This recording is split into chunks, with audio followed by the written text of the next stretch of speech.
In 6.4, we have some special types of products. So the first one I'm going to do is squaring a binomial. So let's say I have 9m plus 5, the whole thing squared. So now we're going to see what happens when we square a binomial. We can rewrite this as two binomials, 9m plus 5 times 9m plus 5. Okay, this is one way that we can do it. So remember, we said that it wasn't 9m, the whole thing squared, plus 5 squared. This is the way you would do this. So just do this as FOIL.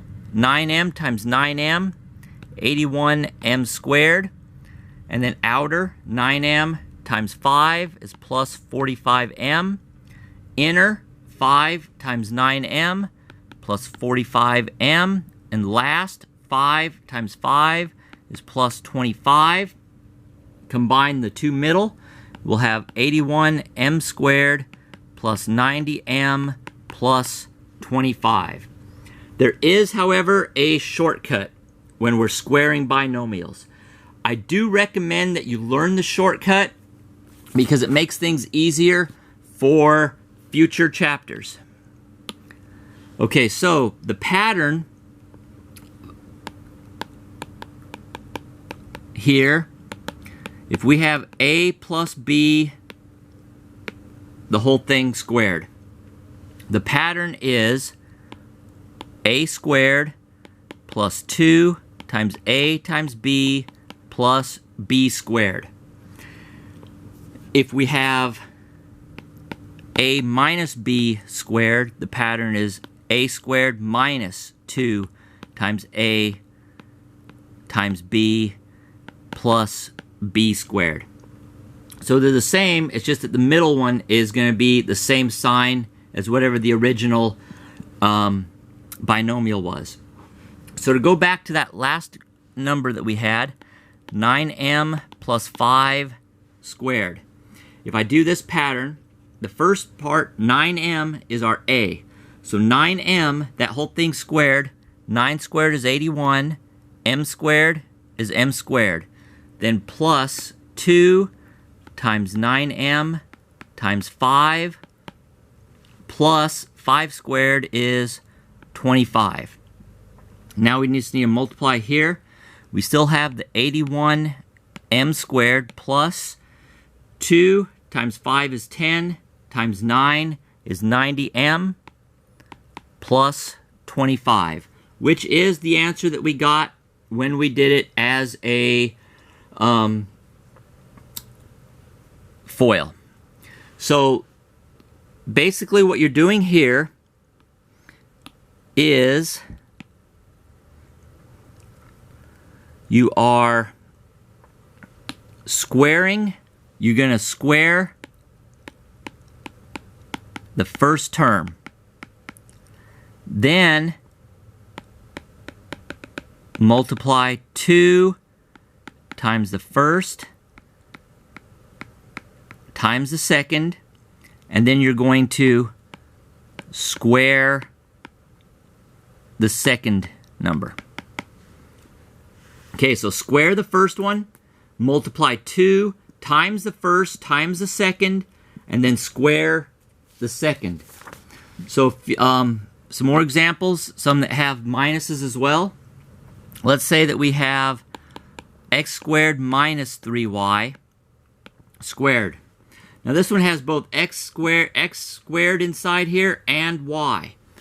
So remember, to square x squared, it's going to be x to the 2 times 2, which is x to the 4. And then here it's a minus, so I'm going to say minus 2 times x squared times 3y, and it's always going to be plus 3y squared. The 3 squared is 9, y squared is just y squared.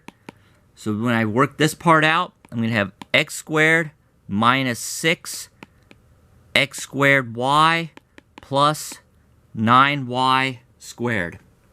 So this one was a bit more complicated. It had both x's and y's, and one of them wasn't just an x, it was an x squared. Okay, so let's say that we have x minus 12 squared. This time I'm not going to show all the steps. I'm just going to square the first one. So x squared. Then I'm going to say 2. Okay, then it's a minus. 2 times x is 2x times 12 is 24x. And then it's always plus. And 12 squared is 144. So this is where, when you do it like this, you save a bunch of steps if you learn the shortcut. Okay, so let's say that we have 6x plus 5, the whole thing squared. So we have 6x, that squared, 6 squared is 36, x squared is x squared, and then it's a plus. 2 times 5 is 10, times 6x is 60x, and then 5 squared is plus 25. So remember, seeing this and other patterns like it do make things a lot easier. So the other type of pattern that you're going to have is what's called a difference. Actually, here it's just going to be called a sum and difference of two terms.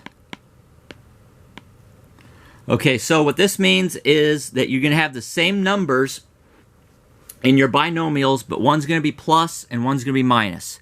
So if we have a plus b times a minus b.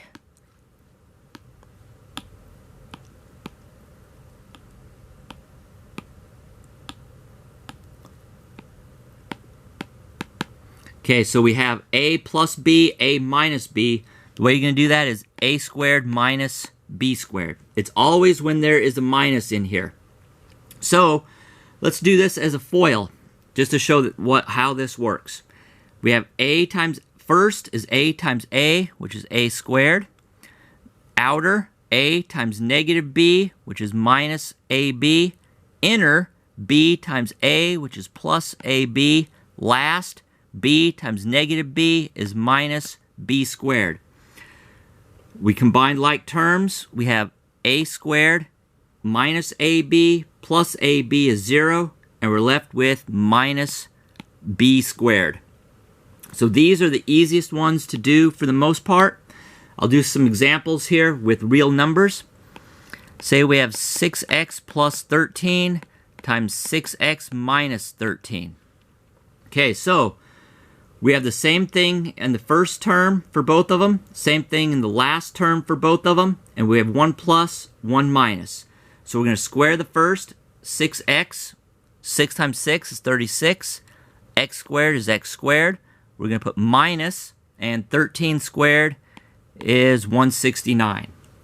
So now you may be wondering what happens if the minus is first. Okay, so let's say we have 1 over 8y minus 11, 1 over 8y plus 11. So here, not only did I switch the order of the plus and minus, but I also did a fraction here. That won't matter. 1/8, if we square 1 over 8, 1 squared is 1, over 8 squared is 64, and then we have y squared, which is y squared. We're still going to have a minus, and 11 squared is 121. So you're going to do this the same way. Make sure that on the myopenmath, when you put this in, either use the format to do fractions or put the 1 over 64 in parentheses and then times the y squared. If you don't, if you just write it as, if you type it in as 1 divided by 64 and then y squared, it'll actually mean 1 over 64 y squared. You don't want to do it like this.